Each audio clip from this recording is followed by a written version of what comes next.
place I always thought about, and I just wanted to be there with you. The place that no eye has ever seen, the place that no heart has ever perceived. I had a great feeling inside of me.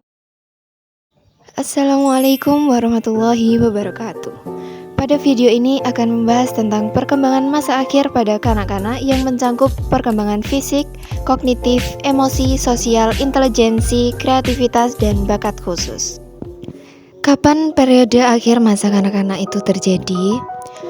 Masa kanak-kanak akhir atau late childhood adalah fase perkembangan manusia yang ditandai dengan peningkatan kemampuan berpikir, kemampuan sosial, dan peningkatan keterampilan motorik, yang mana masa ini terjadi pada kisaran 6-12 tahun. Yang pertama ada perkembangan fisik. Perkembangan fisik pada masa ini tidak lagi sepesat pada masa awal. Dibandingkan sebelumnya, pertumbuhan lebih lambat dan merupakan periode tenang sebelum memasuki pertumbuhan yang pesat pada masa pubertas atau menjelang masa remaja pada anak-anak. Yang kedua adalah perkembangan kognitif.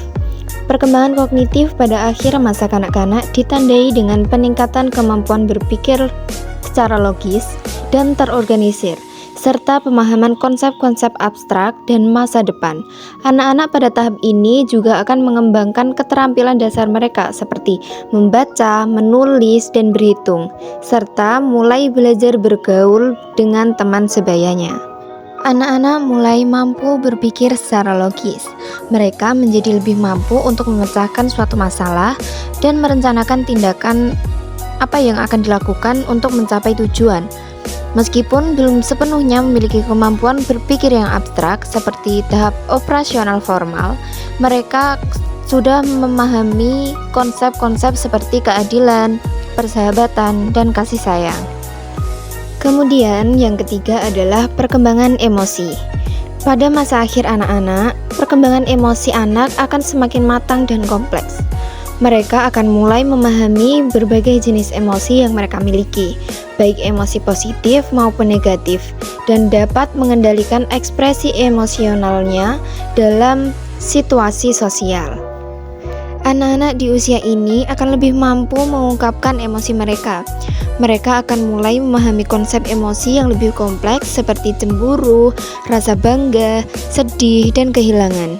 Anak-anak akan mulai belajar bagaimana mengelola dan meredam emosi mereka, terutama emosi negatifnya. Lalu yang keempat ada perkembangan sosial. Pada masa akhir anak-anak, perkembangan sosial akan ditandai dengan meningkatnya minat terhadap aktivitas kelompok sebaya. Keinginan mereka akan semakin kuat untuk diterima sebagai anggota kelompok dan rasa tidak puas jika tidak bersama teman-temannya. Yang kelima adalah perkembangan intelijensi. Pada akhir masa kanak-kanak, intelijensi anak akan berkembang secara signifikan, memasuki tahap operasional konkret atau konkret operasional menurut Bigot. Anak-anak mulai dapat berpikir secara lebih logis dan sistematis dalam memecahkan masalah, serta memahami konsep dasar seperti penjumlahan, pengurangan, dan konsep tentang pembalikan. Mereka juga mulai mengembangkan kemampuan untuk berpikir secara abstrak dan memanipulasi ide di dalam pikiran mereka, tanpa ketergantungan pada manipulasi konkret. Kosakata anak-anak akan terus meningkat dan kemampuan berpikir yang lebih logis dan sistematis akan membantu anak-anak berhasil dalam tugas-tugas akademisnya. Yang keenam yaitu perkembangan kreativitas. Pada akhir masa anak-anak, kreativitas mereka akan semakin berkembang. Mereka akan mulai dapat berpikir secara lebih abstrak, memproses informasi secara lebih terstruktur, dan akan mengaplikasikan pengetahuan dan keterampilan baru dalam berbagai situasi. Anak-anak juga menyukai kegiatan yang lebih kompleks dan menantang, seperti bermain peran, membangun proyek, atau menyelesaikan masalah-masalah yang rumit.